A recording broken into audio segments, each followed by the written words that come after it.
Hello everybody and welcome to the third virtual lecture of 2021, and greetings from the beach tower in Waterford city, which is well within my 5-kilometer radius. The title of this talk is The Burgery Ambush a Century On, and is brought to us by Conor Donegan. Conor is from the Northeast, and he has always had a passionate interest in history ever since his primary school days, particularly modern Irish history. Last year he completed a BA in History and English in UCC, and he is currently undertaking a master's in the history of the Irish Revolution 1912 to 1923 in the same university. He is writing his thesis on the 1920 local government elections in Waterford and the role of the county in Ireland's revolutionary Dáil government. He hopes eventually to do a master's in education and become a secondary school teacher, although the prospect of doing a PhD is also appealing. He is a glutton for punishment. This is his first lecture for the Society, although his BA dissertation on U-boat warfare off the Waterford coast during the First World War does appear in the latest edition of DCs. Conor's talk will look back at the Burgery Ambush, which occurred exactly 100 years ago and marked the climax on the War of Independence in Waterford. Conor, you're very welcome. Thanks very much for that, Beatrice, and I want to give a big acknowledgement to yourself and the Society for inviting me to talk here today. This is my first time lecturing to the Historical Society, so I'm very grateful for the chance. I also want to acknowledge Cian Manning and Cliona Purcell, both for their encouragement and for helping with the technical aspects. And I also want to give a shout out to my good friend Brendan Mansfield of Dungarvan. Brendan's grandfather and granduncle were heavily involved in the actions we'll be discussing tonight, so he was certainly a great resource to be able to go to. So you're all very welcome, everyone. Thank you for tuning in. And tonight I want to take you back exactly 100 years ago to what is, in my mind anyway, one of the most consequential and dramatic episodes of the revolutionary period to occur in Waterford. So if you're driving to Dungarvan from the city or eastern direction of the county, you will come to the junction where the N72 splits off from the main road to head up to Lismore and Cappoquin. At this junction, you will notice a large stone cross set dramatically against the trees, and if you continue a little further along the Dungarvan Road, you will notice on your right-hand side a much smaller whitewashed memorial with an inscription as Gaeilge. Now, quite a lot of people don't know what these monuments signify. In actual fact, they stand on the site of the Burgery Ambush, which occurred on the 18th and 19th of March 1921. This was an action which saw 2 IRA volunteers lose their lives, as well as 2 members of the Crown Forces.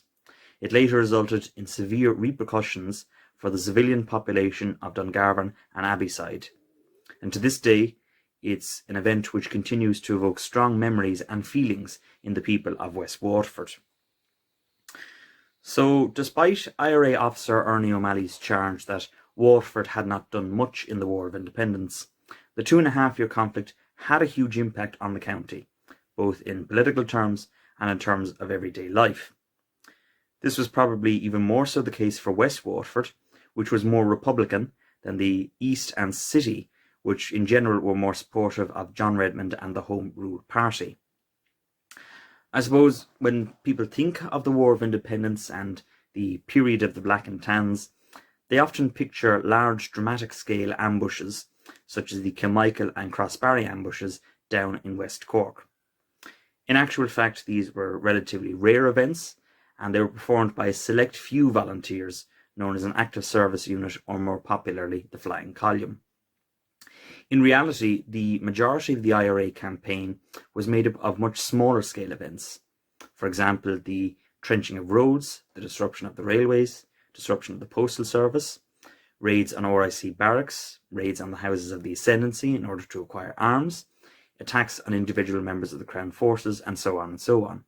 And of course, all of these events occurred on numerous occasions in Waterford during the period. But a number of ambushes of a larger nature did occur in the county during this time, and interestingly, they cover the whole spectrum of how such ambushes could unfold nationally. If you think about it, there are three possible outcomes. The first would be an outright and decisive IRA victory. The IRA would inflict casualties but suffer none themselves. They would surprise the British would surrender, and the local volunteers would make off with a large number of arms which would bolster their own capabilities. Now, a prime local example of this was the ambush at Piltown Cross near Kinsailbeg in November 1920. This was a well-planned, well-executed and well-disciplined operation which not only provided a significant arms boost to the West Waterford Brigade, but also a significant boost of morale and confidence. Now, naturally, the complete opposite could also occur. A lack of planning, a lack of fighting experience, and a lack of discipline could be detrimental to the Republicans. The Pickettstown ambush, which occurred outside Tramore in January 1921, was a perfect example of this. In this ambush, 2 volunteers lost their lives, Thomas O'Brien and Michael McGrath. And of course, Erica Fay gave a very good talk on the latter some weeks ago. The aftermath of the ambush also saw serious recriminations and demoralisation amongst the surviving volunteers, and so the IRA was weakened in that area of East Waterford. And then thirdly, you could have a situation in which there was no clear winner and the outcome was inconclusive. Both the IRA and the Crown forces could inflict and suffer casualties in the same action. Either side could score a notable victory, such as capturing important equipment or types of guns that they didn't have before, but this could be nullified by the death of a leading figure, for example, or some other backward step. Now, the Burgery clearly fits into this latter category, and so is probably the most representative of all of Waterford's ambushes. Now, another thing that differentiates the Burgery from Pickettstown and Piltown was that it was a largely unplanned action which arose by pure chance. One of the big activities of the volunteers at this time was the trenching and destruction of local roads. This was to limit the number of options British military patrols could take and thereby force them into locations where they would be more vulnerable to attack. And on the night of March 18th, such an operation was being carried out by the Abbeyside volunteers under the command of Sean Tobin. They were attempting to demolish Tars Bridge, which is just to the east of the Burgery. Cover was being provided by the ASU under the command of George Lennon. Now, this covering party was considered vitally necessary because the location of the demolition work was within a few miles of 3 military outposts. You had the army stationed in Dungarvan town, you had the Marine stationed at Ballinaccorty, and you also had a large garrison of soldiers stationed at the house of Charles Nugent Humble, who was a prominent local loyalist. Also with the flying column that night was George Plunkett, who was the brother of the executed 1916 leader Joseph Plunkett and the son of Count Plunkett, a prominent Sinn Féin TD at the time. Plunkett had been sent down by IRA GHQ in Dublin to, in the words of Mick Mansfield, tighten up the organisation of the brigade in the county. Now, local IRA units at this time had a reputation for being independently minded and for carrying out actions often without the sanction of GHQ. So perhaps this was an attempt by the leaders in Dublin to reassert their control over the local provincial brigades. Plunkett had already carried out a similar operation in South Tipperary before coming down to Waterford. Now, please keep his name in mind as we go through the talk, because it's fair to say that Plunkett was the central figure in the Burgery ambush. He played an important role, but also a controversial role, as we shall see going forward. At about 11 p.m, the volunteers spotted a military patrol consisting of a car and a lorry head out along the coast road. This patrol was going to arrest a man in Clonea. In the convoy was Captain Donald Thomas, commander of the East Kent Regiment, more popularly known as the Buffs, which were stationed in Dungarvan during the war. Also present was a small number of soldiers and RIC Sergeant Michael Hickey. Hickey was notorious for helping to identify IRA men to the British Army, and so he was considered a deadly enemy by the local volunteers. The demolition work was an arduous task. The volunteers had no explosives. They were forced to do the work by hand. So on spotting the convoy, they decided to give up this operation and instead to attack the British on their return to Dungarvan. The men were split up into two sections. The first, under George Lennon, lined the Burgery Road, whilst the second, under Plunkett and Pax Whelan, lined the Cappoquin-Ballycoe Road, so both possible routes for the British were now covered. The night had previously been a bright one with a shining moon, but this was now beginning to fade as the volunteers waited for the convoy to return. For volunteer Jack O'Mara of Ballinamult, this was his first major action with the column. He was stationed with Plunkett and Pax Whelan on the Cappoquin Road, and he gave a very good description of what happened next in a statement he made in 1955 to the Bureau of Military History. I think it's worth quoting in some detail. At about 11:30 p.m, the noise of lorries was heard approaching Tars Bridge from the east. These lorries, actually there was one lorry and a private car, turned to go towards Dungarvan via the Burgery.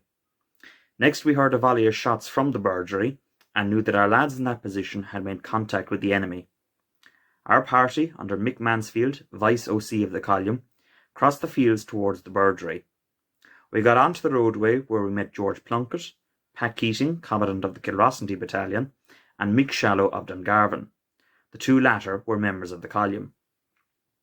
The next thing happened was that Keating shouted, "Halt, who goes there?" to people coming down the road. A man with an English accent replied, "It is I, Captain Thomas, looking for buddies." I well remember that. Along with Thomas was Sergeant Hickey of the local RIC and two private soldiers of the English regiment known as the Buffs, stationed at the time in Dungarvan. The British party then began running down the road towards Dungarvan, pursued by Plunkett, Shallow, Keating and myself. We caught up with them about 200 yards further on and ordered them to surrender, which they did. They were then disarmed and brought to a nearby cottage." End quote. Now, I imagine the volunteers couldn't believe their luck.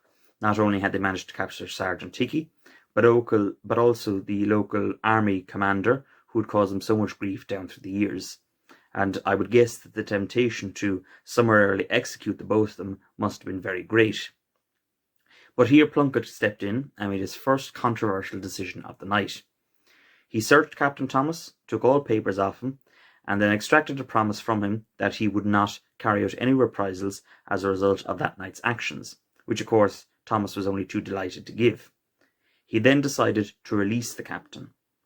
Many of the volunteers were infuriated by this decision, and Mick Shallow ruefully noted later, "This British officer proved his trustworthiness by burning and looting shops and houses in Dungarvan the following night." Unfortunately for the local volunteers, this would not be the first controversial decision Plunkett made with which they would disagree. Now, Captain Thomas and Hickey had been in the private car which had escaped the initial burst of fire from the men positioned on the Burgery Road. This car had attempted to go back to assist the men in the lorry, or Crossley tender, which had been pinned down, but the car then came under heavy fire itself, and so it was abandoned. As the volunteers who had chased the British marched back to join the rest of their comrades, they came across the car which contained a box of grenades, and Pat Keating used these to blow up the car. As for the lorry, this had been abandoned by the soldiers once the firing commenced. The soldiers had taken cover behind the hedgerows, and a violent shootout continued for some time. Mick Mansfield painted a vivid picture of the chaotic scenes. Intermittent firing was going on all around us, and it was difficult, in the darkness, to pick out friend from foe, as the British Tommies had left their lorries on being attacked, and were running helter-skelter through the fields. The British Marines stationed at Ballinacorty, 4 miles to the east, were firing Veery lights, and a garrison of British troops in Nugent Humble's place, about a half-mile to the north of the Burgery, were firing wildly in all directions too." End quote. Now, the British soldiers had made their escape under the cover of darkness, the firing died down, and the volunteers set fire to the Crossley tender. The volunteers then made their way back to the prearranged rendezvous point, which was the house of Father Tom Power in nearby Kilgobnet. Sergeant Hickey was in tow with them. Now, Hickey, as we already mentioned, was despised by the local IRA, and because they'd been given no opportunity to execute Captain Thomas, they were certainly not going to allow Hickey to slip through their grasp. The decision was very clear-cut, and the statement of many of the volunteers later on are adamant that it was the right thing to do given the threat the sergeant posed to their own lives. Mick Shallow gave a direct and unwavering response, which is fairly representative. A conference was held to decide the fate of Hickey. The verdict was death. This man, Hickey, was an old enemy of ours. He was the most zealous in helping the British to track down wanted men. Indeed, he could be described as the eyes and the ears of the enemy in the Dungarvan district. After being attended to spiritually by the local Catholic cures, Hickey was shot by a firing squad from the column early in the morning of March 19, 1921. End quote. And in contrast to this, George Lennon, who was the commander of the flying column, seems to have been badly affected by the execution, and it was a source of guilt for him for the rest of his life. Indeed, Lennon later wrote a one-act play called I and Thou, which is heavily based on the execution and features this imagined and tortured dialogue, which illustrates the conflict he felt between a soldier's duty and his basic human sympathy. Nevertheless, it does not appear to have been a guilt shared by many of Lennon's comrades. After the execution, Plunkett made a second controversial decision. During the fighting, it had been noticed that many of the buffs had thrown away their arms in the confusion as they abandoned the lorry. As I previously mentioned, one of the major aims of an IRA ambush, apart from inflicting casualties, was to capture a large amount of enemy arms and ammunition so that they could improve their own fighting strength. The volunteers had already managed to capture some rifles and revolvers and mill bombs in the initial fight, but they knew that many more had been left behind. Plunkett therefore decided to lead the men back to the scene of the ambush. Now, most of the volunteers considered this to be suicidal. As Mick Mansfield himself said, "I might mention here that all of the officers were very much against this proposal of Plunkett's to return to the scene of the previous night's encounter so soon afterwards. It was argued that the British would be out in strength and that it was simply asking for trouble to approach the Burgery Ambush position again. Notwithstanding the representations made to him, Plunkett was determined to go ahead with the idea." End quote. So at about 9 a.m. on the morning of the 19th, 12 volunteers went back. 6 under the command of Pax Whelan held the Cappoquin Road to prevent an attack from the rear, whilst the rest went with Plunkett and Lennon to attempt to collect the arms down on the road. Among this latter group were Pat Keating and Sean Fitzgerald, both of Kilrossenty.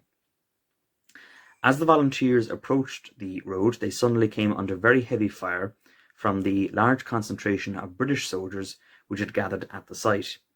Many of these soldiers were situated on top of the burnt-out Crossley tender, so they had a perfect view from the volunteers as they came down from the hills. A black and tan named Sidney Redman, from a good position on top of the pier of a gate, shot Sean Fitzgerald, killing him instantly. Pat Keating, in trying to assist Fitzgerald, was himself hit by a bullet and severely wounded. George Plunkett then shot Redman, who would shortly die from his wounds, and then he called for men to help rescue Keating. Now, with the manic shooting going on all around, it's perhaps understandable that many of the men refused to go into the line of direct fire. So Plunkett himself went forward and dragged Keating with him as the volunteers retreated back over the hills. The shootout went on for about 10 minutes until the volunteers reached the relative safety of Kilbrine. Now, clearly the decision to return to the site of the ambush had been a fatal mistake, although it should be noted that the operation may have succeeded had the volunteers reconnoitred the area beforehand. Many of the volunteers had foreseen what was to come, but they'd been overruled by Plunkett and in the process had lost 2 of their best men. Volunteer Edmund Power summed up the depressed mood of Kilbrine when he said, "Our officers and men were very sore over the loss of Pat Keating and John Fitzgerald, whose lives they considered were needlessly sacrificed." End quote. So Keating was taken to a local safe house, White's of Manor Road, where he was made comfortable and attended to by a doctor. But unfortunately, their efforts were in vain, and Pat Keating died at about 5 p.m. His last words apparently had been to recall his pride in the great battle they had had that morning, his heartbreak and sorrow for his mother and father, and his love for Mary Cullinan, the leader of the Cumann in Kilmacthomas, to whom Keating was engaged. The grief and devastation of Pat Keating's family was compounded by the fact that there was a reward of £400 on his head, dead or alive, so they could not have a proper funeral for him immediately. His body was temporarily buried in Newtown Cemetery and later moved to a shallow grave on the side of Coomahon Mountain. Later, on the night of May 18th, he was reburied in his native Kilrossenty with full military honours rendered by the West Waterford Brigade. He was buried in what would become Kilrossenty's Republican plot next to his fallen comrade Sean Fitzgerald. Fitzgerald's body had been seized by the British at the ambush site and taken back to their barracks in Dungarvan. It was only released to the family after the funeral of Sergeant Hickey. A massive crowd gathered outside the church in Dungarvan on Wednesday the 23rd to take part in the funeral cortege to Kilrossenty, but the Crown forces were out in strong numbers and they severely limited the number of people who could follow the hearse. A standoff ensued, and it was only with the intervention of the local Catholic priests that the crowds agreed to comply with the regulations. All shops in the town had closed as a mark of respect for Fitzgerald, but the British forced many of these to reopen so that there would not be a propaganda victory bestowed on the Republicans. So, back to the Crown Forces fatalities. The British had found Hickey's body at the ambush site, and according to the Waterford News of March 25th, it had a sign attached to it saying executed. Hickey's funeral took place on Tuesday the 22nd, and he was interred in the new cemetery of the Catholic Church. It was reported that there was a great difficulty in getting grave diggers to bury the body. The Waterford News also reported that very few members of the general public took part in the funeral procession. As for Redman, some of the newspaper reports of the time call him Redmond, but this appears to be a mistake. His name was surely Sidney Redman. According to the RIC report of the incident, he was a soldier from Kent in England before joining the RIC 2 months prior to the ambush. His body was taken back to the army barracks in Dungarvan and later repatriated to England for burial. Now, many would argue, and I would be one of them, that the War of Independence was as much a propaganda conflict as it was a military one. Effectively, the IRA and the British had fought themselves to a stalemate by the time of the truce in July 1921. But the Republican side had clearly won the propaganda battle, the battle for hearts and minds, not only in Ireland but across the world, and in particular in the United States. These increasingly negative attitudes, both in America and Europe, influenced Prime Minister David Lloyd George's decision to end the war and open negotiations. Now, this negative international response was largely created by the British themselves, and in particular their disastrous policy of civilian reprisals. Reprisals originally began in the summer of 1920 as a spontaneous and independent action on the part of local Crown forces. But the government in Westminster was always ambivalent about condemning them, and in fact, in December 1920, civilian reprisals became official British government policy. So the actions carried out in the aftermath of the Burgery Ambush had the official sanction of the Prime Minister and his cabinet. Reprisals often took the form of attacks on individual Republican sympathisers or on businesses where it was suspected IRA men did business. But they could also assume larger proportions. Whole sections of a town or city could be destroyed, and notorious examples of this include the burning of Cork and the sack of Balbriggan. These events were a form of collective punishment. Now, these events were covered on the front pages of newspapers all around the world, leading to that international outcry which we just mentioned. The reprisals in Dungarvan and Abbeyside didn't quite meet those dramatic proportions, but they were devastating both to the local townspeople and the economy of the town nonetheless. Now, there was a general sense of unease and tension in the town in the days following the ambush. At Sunday Mass, prayers were said for the dead on both sides, perhaps in an attempt to avoid being insufficiently respectful in the eyes of the Crown forces, but this was to no avail. The day after the funeral of Sean Fitzgerald, the Buffs marched to a number of businesses in Dungarvan and imposed a levy of £100 on the proprietors, apparently as punishment for taking part in that funeral. Each of the proprietors refused to pay, and they were ordered out onto the street. The soldiers then rushed the business premises, threw all the furniture out onto the street, and proceeded to break it up with sledgehammers. Edmund Keown, who was a local historian and writer, wrote extensively about these few days in An Illustrated History of Dungarvan, his book which was published in 1924. He described the sight as a woeful one, and those who witnessed it can never have it completely blotted from their memory.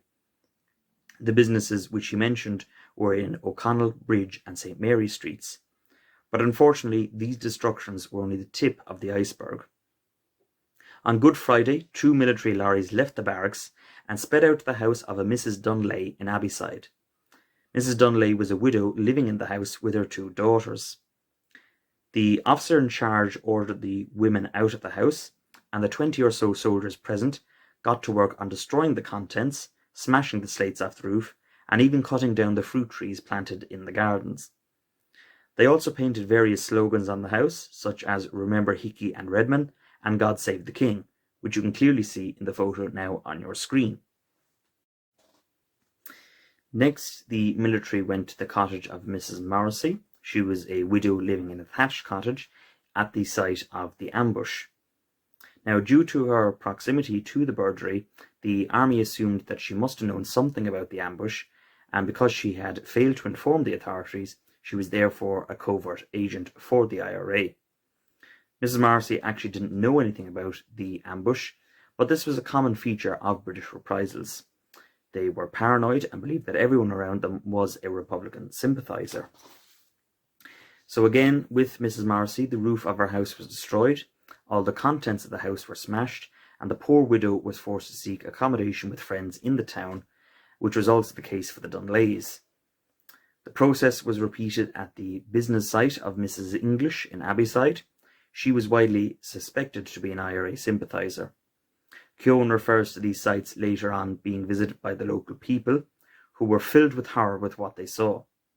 Keown himself was incredulous and summarised many people's feelings when he said, "In penning these lines 2 years after the dreadful occurrences, one is amazed that a government professing advanced principles of civilization could have condoned, let alone promoted, such fell work, and all for reprisals." End quote.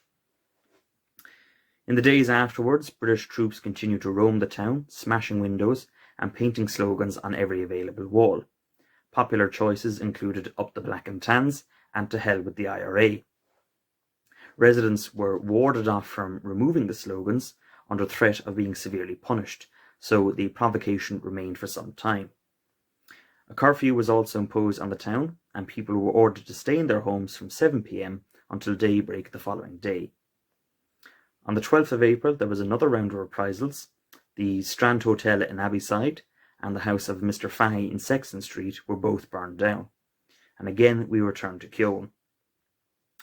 Stories were told of soldiers running and firing, of Veery lights flaming in the sky, of the petrol can being used freely, and the flames of buildings rising in the air, the cackling of the timbers, and the falling of the walls, adding fresh horrors to the weird proceedings.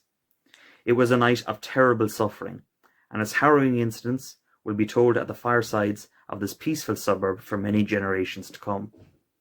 Happily, when calmer reason prevailed, compensation was given to the sufferers, but scarcely any money consideration could pay one adequately for the ordeals they'd gone through on that eventful night. It was very fortunate that there was no lives lost in these reprisals, but the economic damage done to the town, as well as the psychological effects on the local people, was extensive and long-lasting. The war both across Ireland and Waterford raged on until the truce in July 1921, and the bitterly contested Anglo-Irish Treaty was signed on December 6th.